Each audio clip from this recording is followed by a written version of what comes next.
Hej. Hej. Hvordan går det? Godt. Hvordan gik det med turen? Godt. Hvor hurtigt kører du, tror du? 30 km eller sådan noget? 30 kilometer i timen. Okay. Hvem har lært dig at køre på sådan en der? Min far, som viser mig, hvordan man styrer. Og hvad mere har han vist dig? Min storesøster, Hvad hedder hun?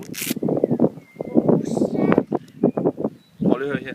Er du ikke bange for at køre i den der op over de der bakker der? Nej, fordi jeg er Bettyton. Fordi du hedder Bettyton, og så bliver man ikke bange. Nej, Hvad med Bettyton?